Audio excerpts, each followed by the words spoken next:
Bismillahirrahmanirrahim. Assalamualaikum warahmatullahi wabarakatuh.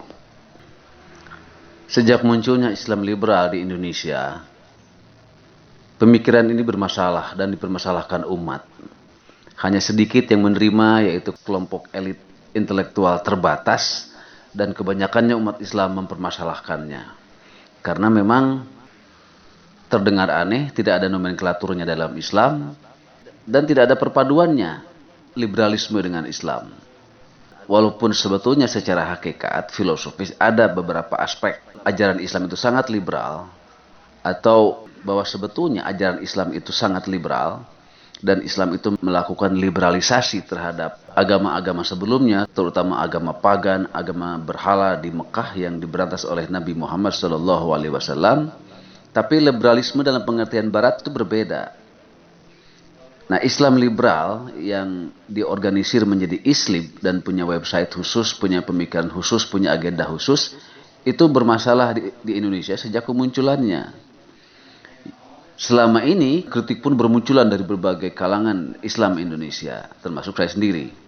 Saya pernah menulis makalah dan menjadi buku mengkritik tentang Islam liberal yang di dalamnya banyak menemukan kontradiksi-kontradiksi. Yang kedua, saya juga menemukan bahwa pemikiran Islam liberal itu tidak asli. Dia hanya mencomot beberapa pemikiran dari modernisme Islam dan neomodernisme Islam, kemudian dicomot sebagian-sebagiannya, dikumpulkan, kemudian dikompilasi dan dikoleksi menjadi pemikiran Islam liberal. Pemikirnya pun dicopot dari kelompok pemikir lain yang selama ini diterima di kalangan Muslim Indonesia, yaitu misalnya Nur Khalis Majid, Johan Effendi, Gus Dur, Syafi'i Ma'arif, Jalaluddin Rahmat, dan sebagainya. Para pemikir dan cendekiawan Muslim ini ketika dianalisis pemikirannya sebagai modernisme Islam atau neomodernisme Islam, itu diterima di kalangan masyarakat Muslim dan tidak ada respon negatif dan sebagai hasanah pemikiran Islam atau pemahaman keislaman. Tapi Islam liberal ini bermasalah karena liberalnya itu memang datang dari Barat, sesuatu yang sangat bertentangan dengan dogma agama Islam dalam hal ini. Nah, selama ini kritik-kritik terhadap Islam liberal itu banyak bermunculan dari pemikir Muslim, dari kalangan ulama, dari cendekiawan Muslim yang lain, dan sebagainya.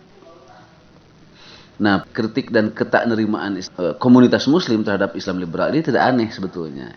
Yang menarik adalah dari seorang filosof, yaitu Rocky Gerung di sini.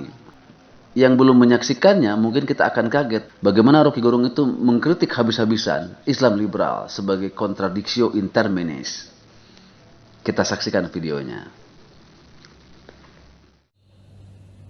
Jadi ini sebetulnya perkara kita hari-hari ini. Termasuk misalnya Islam liberal.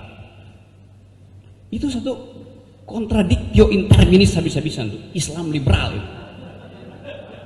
Dan Ulil nih, entah dari mana dia pakai. Tentu saya tahu bahwa itu adalah teknik pemasaran atau teknik politik. Tapi sebetulnya dari awal dia mencegah kejernihan pikirannya tentang beda antara ideologi sekuler dan doktrin agama. Digabung, resultantnya nol tuh. Islam sekaligus liberal. Jadi malah orang bisa katakan saya adalah seorang liberal yang beragama Islam. Pelan aja ngomongnya.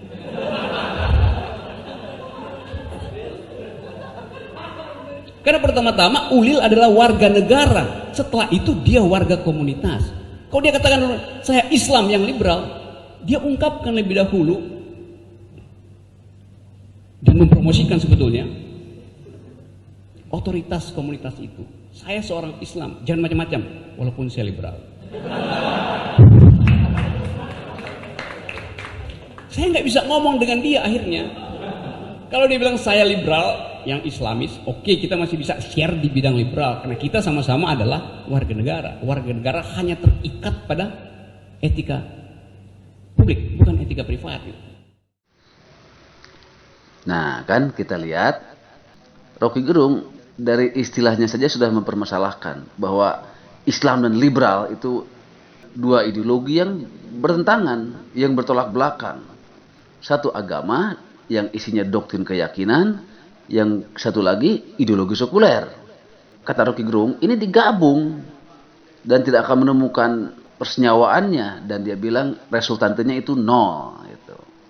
Dan akhirnya Rocky Gerung memahami itu hanya sebagai sebuah pemasaran atau politik gitu ya, untuk mendapatkan simpati masyarakat. Tapi Islam liberal memang bermasalah sejak awal kemunculannya sampai sekarang gitu. Dan kita menjadi menambah referensi, literasi dan koleksi pemikiran tentang yang mengkritik Islam liberal. Nah, dari filsafat ini, apalagi Rocky Gerung bukan seorang pemikir muslim, menjadi lebih berharga gitulah. Menjadi berbeda nilainya sebagai kritik terhadap Islam liberal. Sangat menarik. Dari awal saya sudah memprediksi pemikiran ini pertama tidak akan banyak pengikutnya di Indonesia. Hanya intellectual exercise, hanya utak-atik pemikiran, hanya mengasah intelektual. Tentu saja ada hal-hal yang menarik dan yang baru dari Islam liberal, tapi tidak berpengaruh kepada masyarakat. Tetap sebuah komunitas yang elit, eksklusif, bahkan sekarang kan sudah tidak bersuara lagi. Tamatlah sudah di Indonesia. Demikian video singkat ini jadi menambah wawasan pemikiran kita tentang tak akan pernah bertemunya antara Islam dengan ideologi sekuler, Islam dengan liberalisme, dan betapa ironisnya istilah Islam liberal itu. Secara keyakinan, secara pemikiran, apalagi secara ideologi. Terima kasih. Assalamualaikum warahmatullahi wabarakatuh.